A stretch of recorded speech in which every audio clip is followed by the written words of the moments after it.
Hey sports fans, how y'all doing tonight? This is just me coming at you being me. I guess we can talk a little bit about politics, but I've got something a lot more important that I want to talk about. And I got a squeaky chair, so you have to cut me some slack. Boy oh boy, politics is just a mile a minute here today. All the thing about, Comey's book. I've told you from the beginning that I try to stay down the middle of the road on these political situations, but today with the president's tweets relating to Comey, it seems a little bit down in the mud, slinging politics. He called him a lying slime ball. Now, I guess that's for somebody else to decide, but slime ball from the President of the United States? Good Lord, he's got enough problems. Does he have to keep piling on?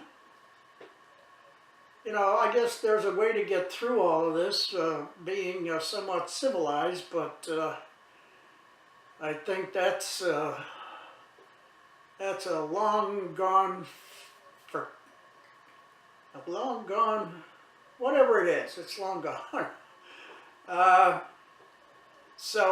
It's just, Stephen Cohen, the president's lawyer, now they're talking about, did he go to Prague, Czechoslovakia? How did he get in the country? What was he doing there? Who was in the meeting? And all of that kind of BS. And then, of course, we come down to James Comey and his new book, Lies, Lies, and More Lies, or whatever it is. He's got a lot to say, and I don't know, the Republican establishment now has a vendetta against him.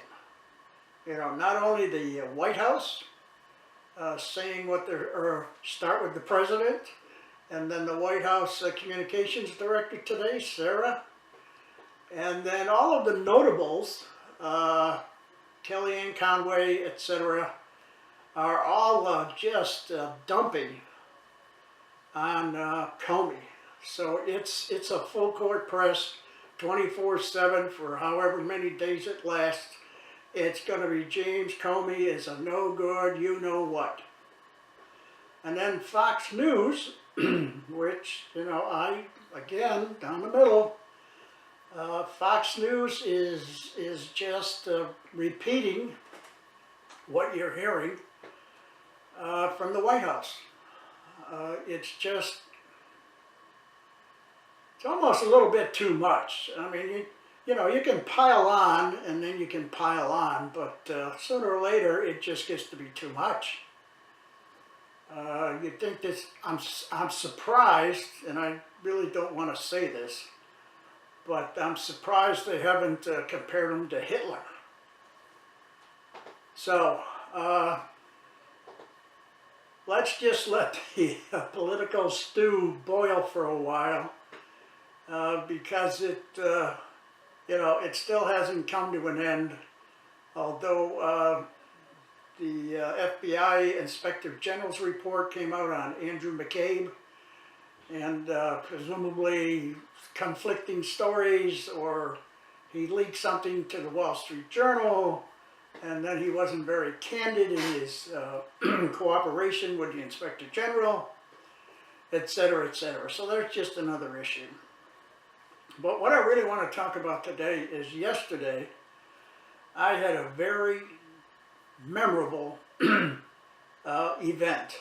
I got to meet a gentleman who flew with the American Volunteer Group, otherwise known as the Flying Tigers. At the beginning of the war, they flew for the Chinese Air Force.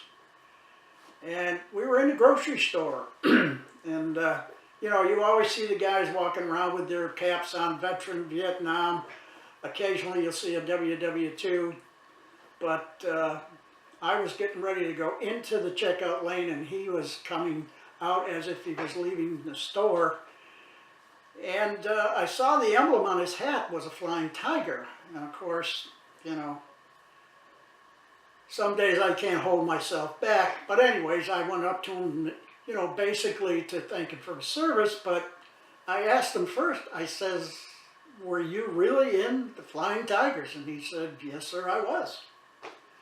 And he just briefly, you know, talked about General Chennault, the guy who ran the group, and then how he had come out of the, what was it, the Army Air Force, and went over to China, excuse me.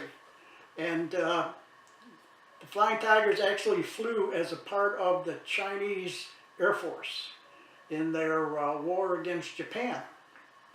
And I know I had read, and I even saw the John Wayne movie, and you know how good John Wayne movies are.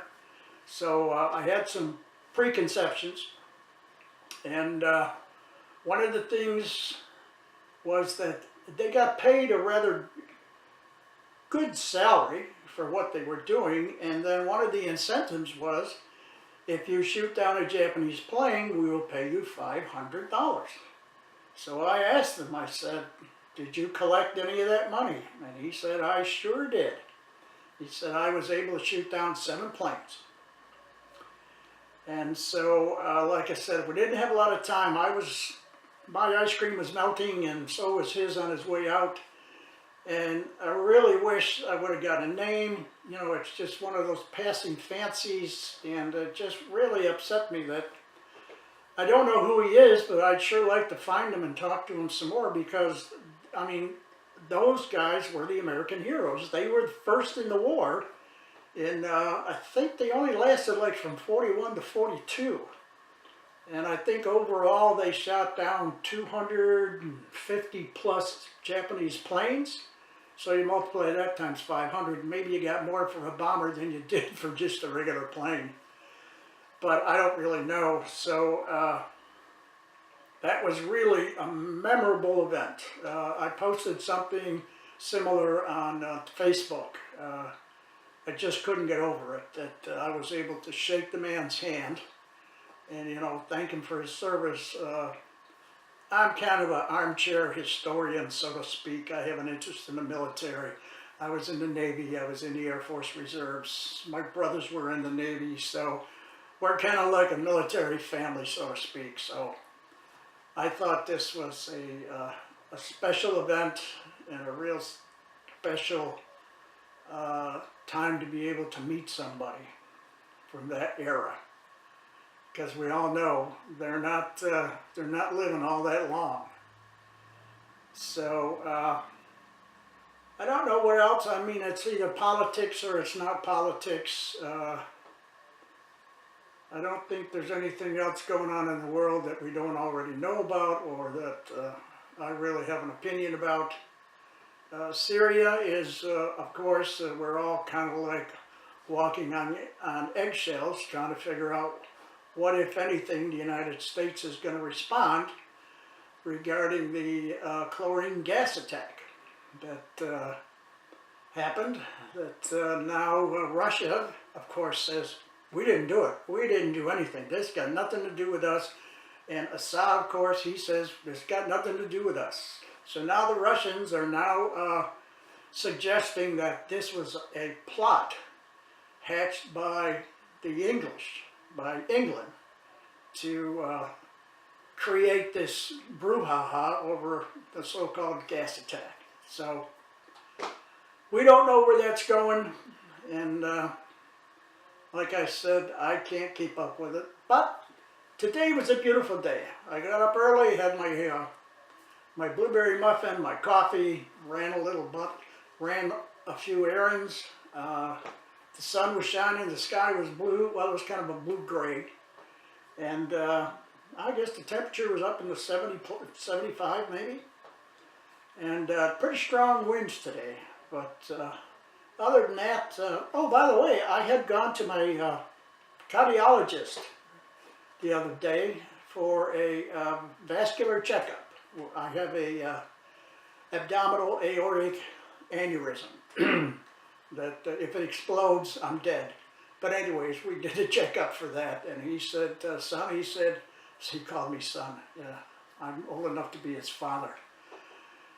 He said, with all of your facts and figures and all your numbers, he said, if we had many more people like you, we'd be able to put the cardiologist out of a job. So that was kind of like a AAA rating, and I'm pretty proud of that, although I'm still overweight. But anyways, I think that's pretty much all I want to talk about today. I don't know, I'm still a little verklempt about the gentleman that I met. I know I have a friend back in New York, and she mentioned the other day that her father fought during the war, but he never says anything about it. And, you know, they're all passing on, and we need to record, and we need to keep track of their history. So we're going to call it quits. Y'all have a good day and a better tomorrow. And as my old friend Robert used to say from every Friday night on PBS, bye-bye for now. See y'all later.